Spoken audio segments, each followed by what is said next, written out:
sábado se van a cumplir 20 años del atentado que cambia de alguna forma la seguridad a nivel mundial. Hasta el día de hoy. Hasta el día de hoy tenemos consecuencias y además un momento en el que hasta el día de hoy no hay justicia ni verdad.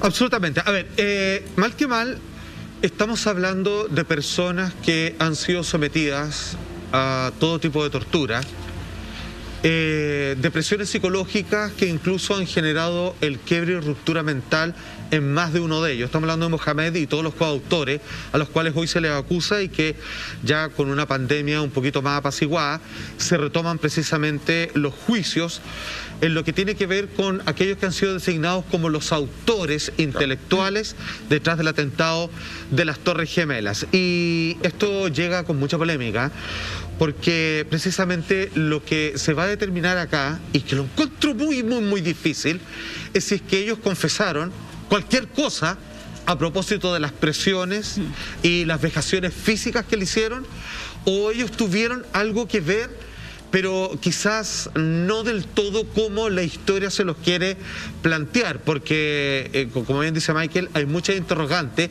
que no coinciden con el marco teórico total de lo que ocurrió efectivamente en el ataque de las Torres Gemelas. Entonces, esto se retoma ahora. Y la verdad es que aquí arriba de la mesa se colocan derechos humanos, introducciones, digamos, del FBI más la CIA trabajando juntos, que quizás en vez de encontrar la verdad, finalmente tener un chivo expiatorio. Es terrible, ¿eh? Yo lo único que digo es que yo no sé si la verdad va a salir a la luz por completo, porque es tanto las atrocidades que se han cometido de parte del gobierno norteamericano con respecto a los supuestos culpables, o aunque fueran culpables, claro, que no pueden desdecirse ahora, porque sería, digamos, uno de los peores vejaciones contra el ser humano que se han cometido a lo largo de toda la historia. Claro, yo creo que durante mucho tiempo dejamos de escuchar a estos presuntos coautores de los atentados del 11 de septiembre y ahora, claro, se retoma el tema producto de que el martes pasado vuelven a reanudarse estos juicios después de 18 meses de pandemia, y a mí lo que primero me llama la atención es por qué estas personas están siendo juzgados bajo tribunales militares, y acá me fui un poquito a la historia. Cuando Bush fue presidente en esa época, él aprueba un nuevo mecanismo para poder juzgar a los presos contra la denominada guerra del terrorismo, contra el terrorismo, que nace justamente después de los atentados del 11 de septiembre. Los tratan como soldados. Sí. Y finalmente se crea este sistema de tribunales militares, en donde muchos dicen que no hay ningún tipo de garantía ni ningún respeto a los derechos humanos. De hecho, estos presos nunca han ido a tribunales federales convencionales en Estados Unidos, y aquí hay varias cosas que han planteado distintos abogados en medio de toda esta discusión. Por ejemplo, que hay limbos o vacíos legales, que hay un tema también por la jurisdicción legal sobre Estados Unidos en Guantánamo. Por parte del gobierno de Bush se decía que Estados Unidos no tenía la jurisdicción sobre ese territorio, por lo tanto no podían aplicarse los convenios de Ginebra. Por otra parte, la Corte Suprema de Estados Unidos decía que sí había jurisdicción y que había que aplicar ciertos artículos de la Convención de Ginebra, que es esta regulación de derecho internacional que tiene que ver justamente con los conflictos armados.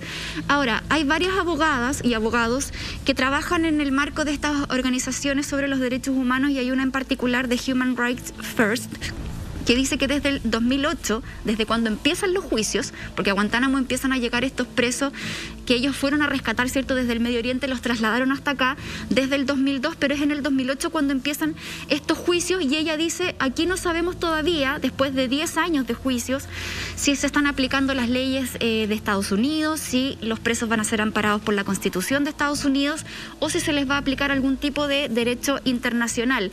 Y por otra parte, Estados Unidos se defiende que estos presos, y mira cómo son los términos legales en el fondo para poder definir el actuar. Ellos dicen que ellos están presos por ser combatientes enemigos, no son prisioneros de guerra, por lo tanto no aplicaría ninguno de los artículos de los convenios de Ginebra, inventaron, y por lo tanto una figura. Por eso se habla de vacíos legales, porque ellos ponen esta figura y justifican que ellos los pueden tener retenidos indefinidamente sin necesidad de hacer un juicio en los plazos convencionales que establece la ley de Estados Unidos, y finalmente se les resta de cualquier otro derecho que pudiera tener cualquier otro criminal. Con ellos lo que quieran, es la problemática. O sea, claro, hemos por eso avanzado mucho que el en la tema es ley. complejo, porque al final se crea como un tribunal militar exclusivamente para juzgar a este tipo de presos, que está absolutamente fuera de la forma en que se condena, por ejemplo, a otros presos que sí han hecho atentados terroristas, pero no en relación al 11 de septiembre, Lo que pasa es que sí todo han sido eso, juzgados por los tribunales convencionales, digamos. Todo eso, si lo empezamos a desmenuzarse, hay dos grandes áreas. Primero, que hasta el día de hoy nadie sabe, agarrando eso, que en el fondo se firma este acuerdo en octubre del 2016, nadie sabe cuáles las leyes o la justicia que se les está aplicando. Claro. Ahí ya tení, más que un vacío, hay un perforado tremendo en el cual de inmediato te va a la otra rama, a que ninguno de estos acusados, encarcelados, se les asegura los derechos fundamentales de cualquier acusado. Con leyes conocidas tú sabes cuál es el día a día de cada uno de ellos. ende, Ahora no. Y los plazos. Por ende, agarrando la palabra que tú dices, literal, se les puede hacer lo que quieran. Porque no hay ninguna ley que los rija, no hay ninguna ley que los vaya a castigar. Y ahí es donde viene, efectivamente, los abogados de la defensa que dicen cuál es la declaración que ellos están dando, bajo qué línea lo están dando. Estados Unidos, en el fondo, lo único que se abastece y lo único que dice, nosotros necesitamos entregarle justicia a la familia, pero de la familia de todos los afectados y todos los que fallecieron. La única forma de asegurar justicia es dándole un juicio justo, porque el día de mañana nosotros no vamos a saber si esas confesiones de estas 5 personas que íbamos a entrar a detallar fueron efectivamente confesiones porque dicen, ¿saben qué? Sí, nosotros hicimos esto, nosotros fuimos la cabecilla, qué sé yo, bla, bla, bla, esto se hizo de tal forma, o son confesiones a nivel de tortura que de verdad leerlas, yo creo, y explicarlas en ningún horario se puede, porque ahí hay un tema donde no hay ninguna ley que los que los rija, y pueden ser los peores del mundo, pero yo creo que ningún ser humano se merece pasar lo que le están haciendo pasar a esas personas, por más terroristas que sean. Claro. Lo que pasa Si es que lo son. hay que poner en contexto que esto no es una persecución policial, esto es una guerra. Y Estados Unidos lo plantea así, porque cuando tú transformas o tú a un preso político le das el trato de un prisionero de guerra, te queda claro que es donde no corren las reglas, donde las reglas no están para ninguno de los dos lados, para empezar. A mí me parece que es que podríamos ir para atrás, pues como a la gente le gusta ser retroactiva de repente y revisar todos los prisioneros de guerra y todo lo que han sufrido y digamos las cosas como son, tiende a ser el mismo método durante los últimos 100 años. Entonces lamentablemente es así. Ahora, yo creo que Estados Unidos, que es un experto en armar guiones para transformar todo esto en una película en la cual nosotros presenciamos desde nuestro panel o de nuestro hogar, yo creo que tiene las excusas listas y preparadas. Tú puedes argumentar, por ejemplo, ellos podrían argumentar, por ejemplo, que desde, como dices tú, fueron sacadas en mal contexto las declaraciones de ellos, o posiblemente nunca declararon nada, tampoco lo sabemos. O es los abogados que dicen defenderlos tampoco los defienden, tampoco lo sabemos. Entonces, perfectamente ellos podrían argumentar a Estados Unidos, que es seguramente mentira, que gracias a ciertos métodos de tortura o gracias a métodos en los cuales tal policía bueno y el policía malo, conversando con los prisioneros, uno dijo dónde se encontraba Osama Bin Laden, a que finalmente Estados Unidos se encuentra y se deshace de él y después lo lanza al mar y todo lo que sabemos, que tampoco sabemos si es cierto.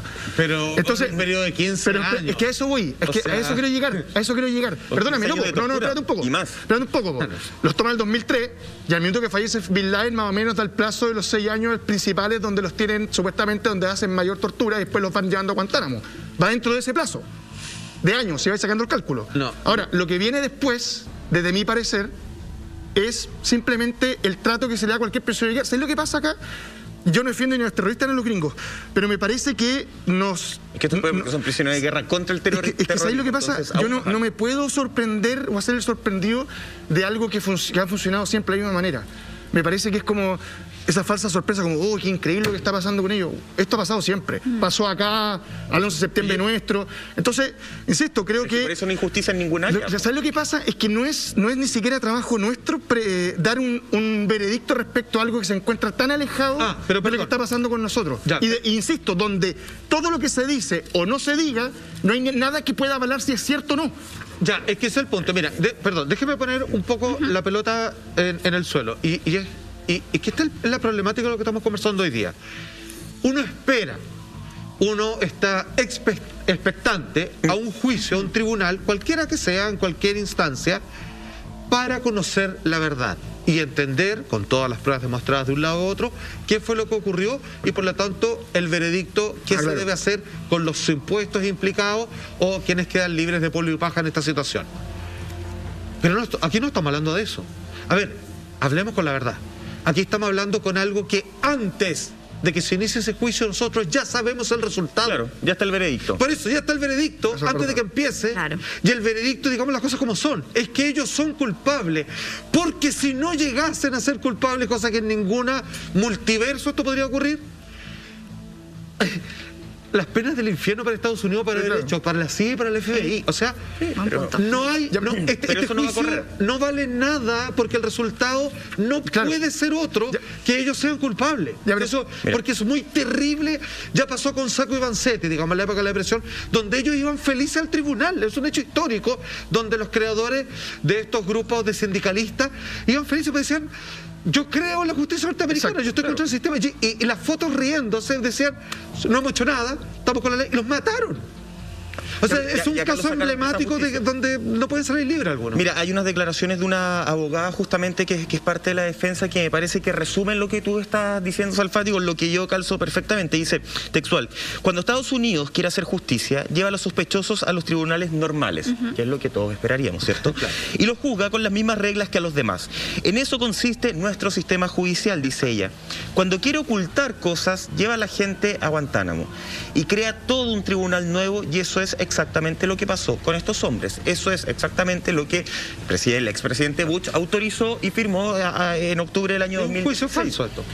Hay un veredicto listo, más allá de lo que falta en papel y lo que tienen que timbrar y lo que van a hacer oficial con grandes titulares en todos los medios de comunicación, pero ya hay un veredicto social, ya hay un veredicto desde lo político en que ellos son culpables. A eso es lo que yo voy cuando no se encuentra la verdad y no le va a dar calma a los familiares de todas esas personas, más de 2.000 personas que fallecieron, más de 4.000 personas que han seguido falleciendo por efectos colaterales del 11 de septiembre de aquel año. Esas personas en el fondo se quedan con el cuento que Estados Unidos quiere. ¿Por qué los tenéis que torturar a 5 personajes o a más personajes desde el inicio durante 15 años, durante más años o menos años? ¿Por qué los tienes que torturar en algún momento? Porque tienes que doblegar su conciencia, doblegar su fuerza, doblegar su verdad para que terminen diciendo lo que tú quieres. A mí eso me sigue sorprendiendo, a pesar de que sí, acá en nuestro país también se vieron torturas en la época de la dictadura que eran tremendas, pero creo que es obligación que nos siga sorprendiendo porque en algún momento eso se tiene que terminar cambiando. Claro, pero espérate un poco, mira. Insisto que esto es una película. Ellos son terroristas, ¿cierto? O sea, estamos hablando de gente que maneja cierta inteligencia militar y ciertas técnicas y tácticas y sabe perfectamente después de cometer un atentado lo que tiene... Ataca objetivos civiles para generar terror en la ciudadanía. Exacto. No tiene que ver con una guerra directa. Pero posterior al ataque, saben perfectamente cómo tienen que desaparecer y a dónde tienen que ir cada uno. Claro. Cuando los pillan a todos juntos, casi que sentados en el living... Sí. Viendo televisión, porque los pillaron a todos juntos, a todos los cabecillas juntos, pero cáchate, qué locura. Es como, hoy día vamos a tener la reunión de los terroristas anual, así que lo espero. Perdóname. Fácil de agarrarlo, no sea absurdo. Perdóname, a mí me suena absurdo. Entonces, insisto, esto me parece que es toda una película que está armada y lamentablemente estas personas, sean culpables o no, porque eso no tengo idea realmente si es así. Lo que dicen los gringos suena súper mal, lo que van a decir los otros también. Me parece que son el chivo expiatorio de algo que es mucho más grande y se encuentra mucho más atrás. Es la necesidad de encontrar culpables cuando el culpable eres tú. Es yo cometí un error o tomé una decisión equivocada o errada, tal vez no me di el impacto que podía tener en la ciudadanía, lo ocurrió, y ahora necesito un culpable. Claro. Acá está el chivo expiatorio que, como el culpable yo trabajo con él y lo conozco, el supuesto culpable, él me va a entregar a los perros chicos de los cuales nos podemos tomar y deshacer. Porque los pillan, perdón, insisto, los pillan todos juntos. Se supone que Bin Laden estaba escondido en los cerros y se escondían en los cerros de Pakistán y era imposible encontrarlos porque no conocen la geografía del lugar. O sea, algo que no tenían que hacer era volver a juntarse. Entonces, insisto, no tiene sentido. Esto es una película que parece muy armada. Claro, y vamos a ver... A mí me cuesta tragarme. Ya vamos a ver cuán dañado sale Estados Unidos con todo esto, porque, a ver... Por ley, en Estados Unidos, los fiscales no pueden utilizar en un juicio evidencias, testimonios o cualquier prueba que sea obtenida bajo un método de tortura. Esa prueba queda automáticamente invalidada. ¿Y corre en este caso Por también? Lo tanto, lo que dicen algunos juristas en relación a este caso es que lo mejor que le podría pasar a Estados Unidos, y mira lo que dicen, estoy citando lo que ellos hacen como análisis. Los juristas, ok. Que el juicio no se realice. ¿Y sabes por qué? porque al final eso le va a servir tanto a cualquier gobierno de Estados Unidos, cualquiera sea su presidente de turno, digamos, y también le va a servir a los intereses de la CIA, porque en el momento en que el tribunal pida desclasificar esos documentos que hasta el día de hoy permanecen muy ocultos y que han sido pedidos que se liberen para poder establecer la verdad, para saber si efectivamente estos presos que hoy están en Guantánamo fueron torturados en algún lugar del mundo, en alguno de estos sitios ocultos de la CIA, y que posteriormente fueron trasladados a Guantánamo, si el tribunal llega a exigir la liberación de esa información, podría perjudicar mucho la imagen de Estados Unidos. Entonces, al final, ese juicio puede ser como ir por lana y salir trasquilado, una cosa así. Entonces es súper complejo, porque además para muchos que la respuesta podría ser muy corta, es decir, eso es creer en el sistema, y qué bueno que lo mencionas, Monty. Mi papá, que vivió allá y que participó de alguna manera del parte de Estados Unidos en estas cosas, decían que la gente cree en el gran jurado de Estados Unidos, que realmente buscan la verdad, aunque no les convenga. Entonces aquí estamos escuchando una voz que valida eso. Y lo mejor sería no hacer esto. Oye, solo para complementar, Joe Biden ya avisó, de hecho, la semana pasada, junto con el Pentágono, no sé si cacharon, que autorizó y firmó por escrito para liberar unos documentos confidenciales justamente del ataque a las Torres Gemelas. Documentos confidenciales que se tendrían que estar liberando, si no es el viernes 10, ¿cierto? Sí, la como el de los ovnis, compadre, no me importa nada. Acá hay dos preguntas, porque primero la lógica de liberar estos documentos tiene que ver con todo este movimiento y con todas estas familias que acusan directamente al gobierno de Arabia Saudita de tener relación con este atentado. Y en el fondo estos documentos vendrían a confirmar eso. Sabemos que hay grupos, pero no gobierno en sí, o deslizarlo de otra forma. Y lo otro, ¿qué es lo que van a liberar? Pues eso es lo interesante. Pero perdón, la liberación es cada 50 años, no cada 20. No, pero es que él firmó un escrito especial.